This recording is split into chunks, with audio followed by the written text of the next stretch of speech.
Hey, this video I'm going to show you my complete SEO checklist so you can get more #1 rankings and organic search traffic from Google. And watch until the end because tip number 7 is something that your competitors are likely ignoring.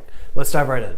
My name is Nathan Gotcha. I'm the founder of Gotcha SEO, and I've led hundreds of successful SEO campaigns and have trained thousands of SEO professionals in my program, Gotcha SEO Academy. So in case you're new here, this training video is a part of the SEO Mastery series I'm leading here on SEMrush's YouTube channel. All of the previous lessons in this series are below this video, and don't forget to subscribe and hit the bell button because you'll get first access to the next video in this series. All right, let's jump into this awesome SEO checklist.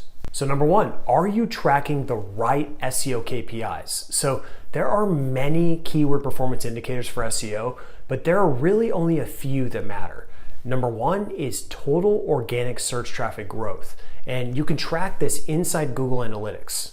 I personally recommend measuring it on a monthly basis, but annual growth is best for SEO because it takes time. Number 2 are total organic keywords, which you can track with SEMrush. So go into SEMrush, enter your domain, and go to organic research and look at keywords. This is how many keywords your website is ranking for in the top 100. Number 3 is total linking root domains. So as I'll explain in a second, backlinks are one of the most important ranking factors, but more specifically, your overall website authority has a big influence on rankings. That's why you see super strong websites like Yelp and Amazon ranking for so many different keywords. And that's also why you need to track your link profile growth on a monthly, quarterly, and annual basis. So go to the link building section in SEMrush and look under referring domains.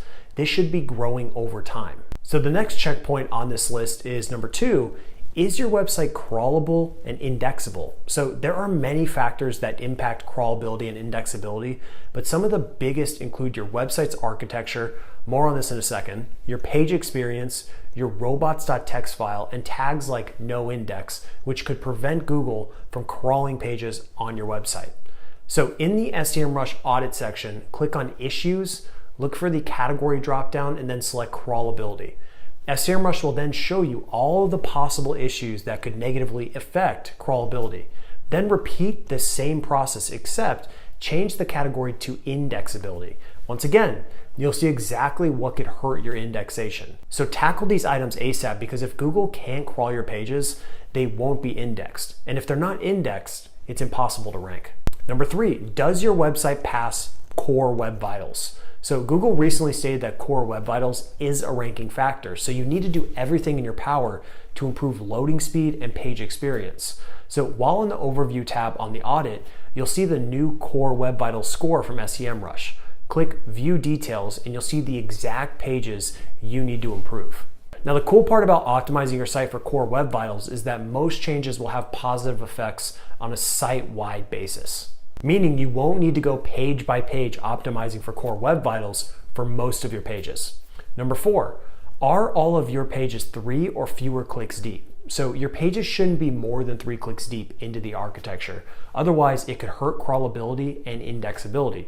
So go to the crawled pages tab in the SEMrush audit, click on more filters, select crawl depth from the dropdown, and then select 4+ clicks from the second dropdown. Now you'll know what pages you need to push further up into the architecture. Number 5, do your most important pages have enough internal link coverage? So the fastest way to find such pages is to use SEMrush's internal link rank in the audit. First, while still on the crawled pages tab, click the dropdown and select internal link rank. This is a proprietary score mechanism created by SEMrush, which gauges how much authority and link equity a particular page has. So if a page has many internal links from pages with many backlinks, the ILR score will be much higher. And a low score is an indication of poor internal link coverage. So on the second dropdown, you can select less than 10, and then you'll see some pages that need more internal link love. Number 6, have you added internal links to your most powerful pages? So driving more internal link coverage among relevant pages is super important. However, you should prioritize pages that have existing backlinks and add internal links to those pages. This will send authority to the pages you're trying to rank and give them a nice boost.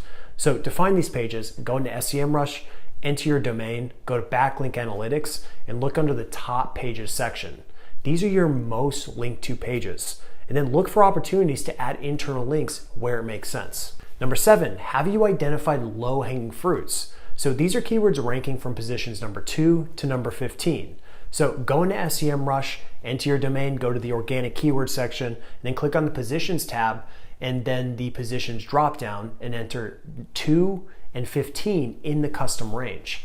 And now you'll have access to all of your low-hanging fruit keywords. And these are keywords that you need to prioritize because with some simple optimization and maybe some backlinks, you can push the rankings up and you'll see a big spike in organic search traffic. In fact, according to a study conducted by Backlinko, the number 1 spot gets 31% of the total clicks for a keyword, while the number 5 spot only gets 9% of the clicks. That means if you go from position number 5 to number 1, it will produce huge organic traffic gains. So that's why you need to focus all of your initial efforts on these low-hanging fruits. Number 8, have you identified clustering opportunities? So if a page isn't ranking in the top 50, then there's a good chance that the page isn't targeted enough. For example, look at this keyword that SEMrush is ranking outside of the top 50 for, which is which targeting option is best for achieving brand awareness. So notice that the page is about YouTube targeting options, and this page isn't targeted enough to rank for this long tail keyword phrase.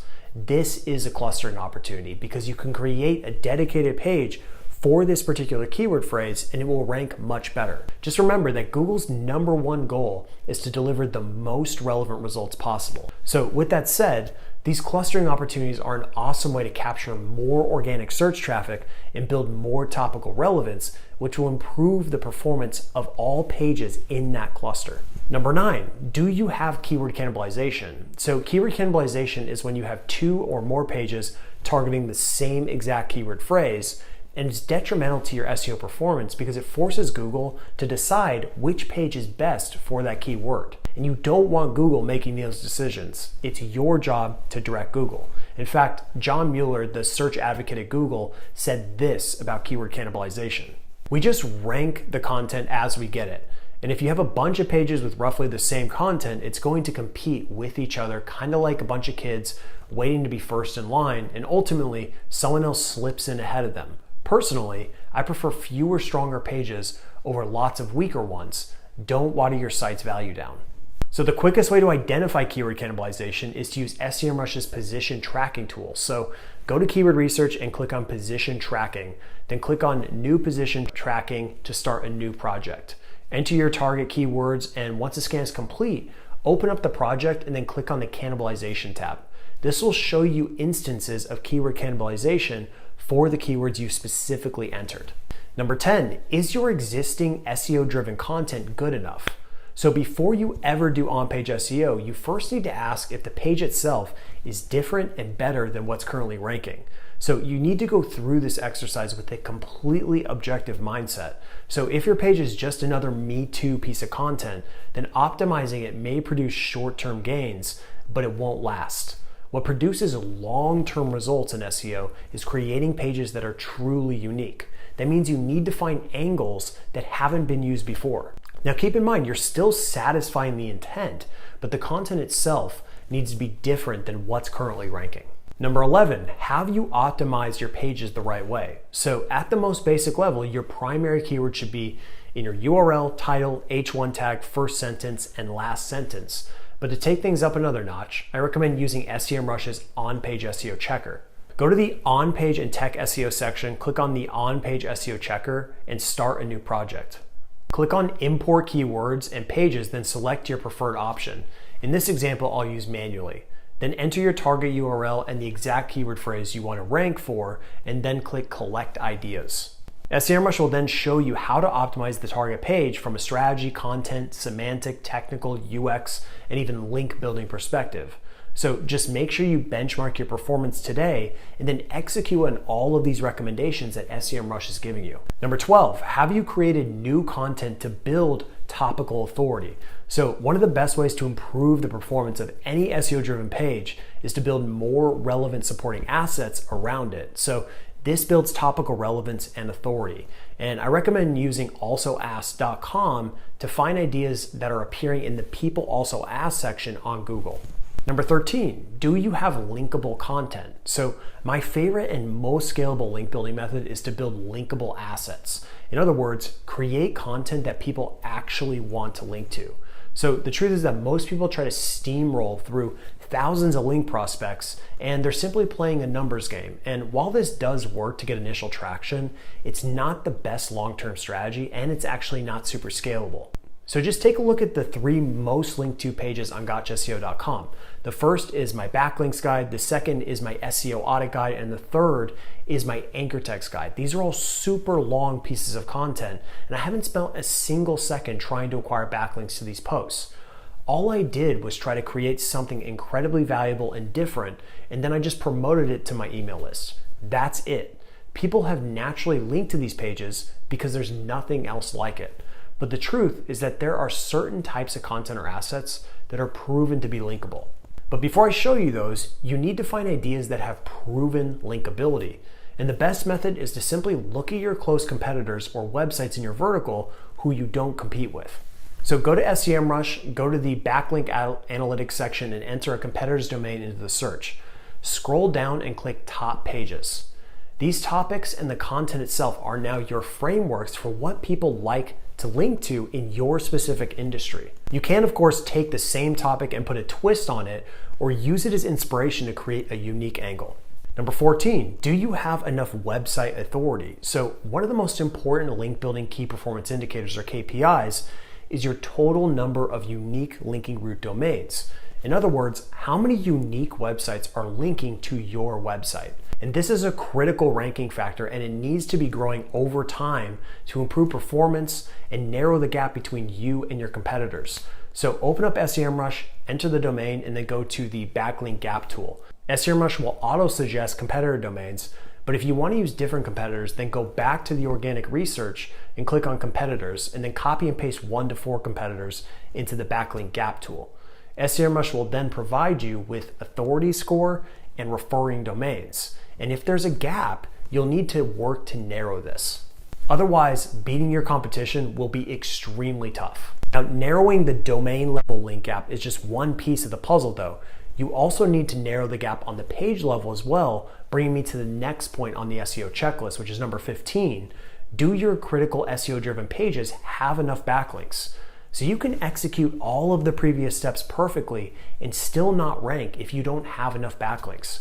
So go into SEMrush, go to the keyword overview tool and enter the keyword you're trying to rank for. Scroll down to the SERP analysis and collect the average referring domains for the top 10 competitors. That becomes your target. Now copy your target URL, go to the backlink analytics section and enter your target URL. Look under referring domains, and if there's a backlink gap between you and the top 10 competitors, then you need to work to narrow it. Number 16, are your backlinks high quality? So high quality backlinks will have 5 characteristics. Number 1, relevance. So you should prioritize link opportunities that are closely relevant to your website and what you offer. For example, if you're a Los Angeles personal injury lawyer, then in a perfect world, you would get links from other Los Angeles personal injury lawyers. But of course, this isn't practical because A, your competitors won't be willing to link to you, and B, the pool of opportunities will be tapped out very quickly. So that's why it's important to understand the concept I created called the relevancy pyramid.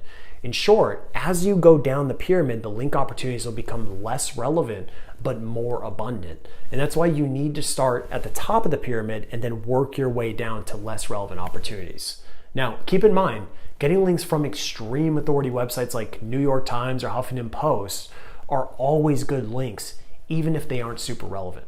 Number 2 is traffic. So if a website has organic search traffic, then Google somewhat trusts it, and the opposite is true as well.